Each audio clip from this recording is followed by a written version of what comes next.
نضر بن حارث یہ شخص تھا، کہانیوں کی کتابیں، لوگوں کے بنائے ہوئے اس طرح کے قصے خرید کے لاتا تھا اور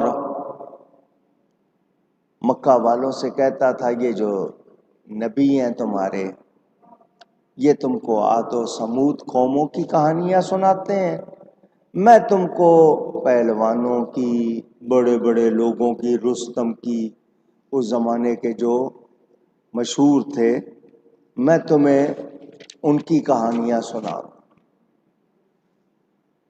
دوسرے علاقوں سے جو ملتی تھیں، یہ طلسم ہوش ربا، داستان الف لیلہ، بیٹھ جاتے تھے لوگ ساری ساری رات کہانیاں سنتے رہتے تھے۔ ہر وہ چیز جو اللہ کی یاد سے آپ کو ہٹا دے وہ لہو الحدیث ہے، وہ کھیل کود کا سامان ہے، وہ آپ کے لیے اچھا۔ آپ سمجھیں گے جی مولانا صاحب کھیل تو جسم کے لیے، صحت کے لیے اچھے ہوتے، تو سنو بتا دیتا ہوں۔ گھوڑ سواری، ہارس رائڈنگ، اسی طرح تیر اندازی، ٹارگیٹنگ جس کو کہتے ہیں، سوئمنگ، تیرنا، اسلام نے وہ کھیل آپ کو کہا ہے کرنے کو جن سے جسم مضبوط ہو اور جہاد میں وہ چیزیں کام آئیں۔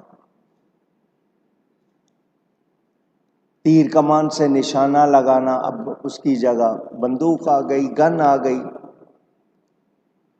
گھوڑ سواری تاکہ آپ جہاد میں جانا پڑے، ہتھیار چلانا سیکھنا آتا ہو آپ کو، سمندر کا راستہ طے کرنا پڑے تو تیرنا آتا ہو آپ کو۔ یہ وہ کھیل ہیں جو آپ کو جسم کو بھی مضبوط بناتے ہیں، جہاد کے لیے کام آتے ہیں۔ آپ کیا دیکھتے ہیں؟ کرکٹ، ہاکی، فٹ بال، مختلف نام ہیں، ان کے نام بھی آپ نے بدلے ہوئے۔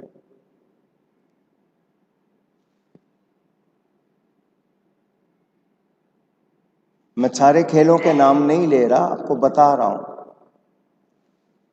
مجھے بتائیں کرکٹ کھیلنے سے کھیلنے والے کو یا دیکھنے والے کو کیا فائدہ ہو رہا ہے؟ صرف اتنا بتا دیں، وقت ضائع کرنے کے سوا۔ کیا اس کا جسم صحیح بن رہا ہے؟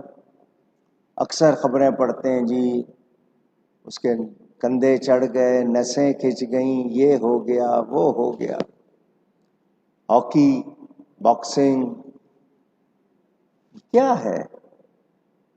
آپ دوڑ لگائیں، برسک واک کریں، آپ ورزش کریں۔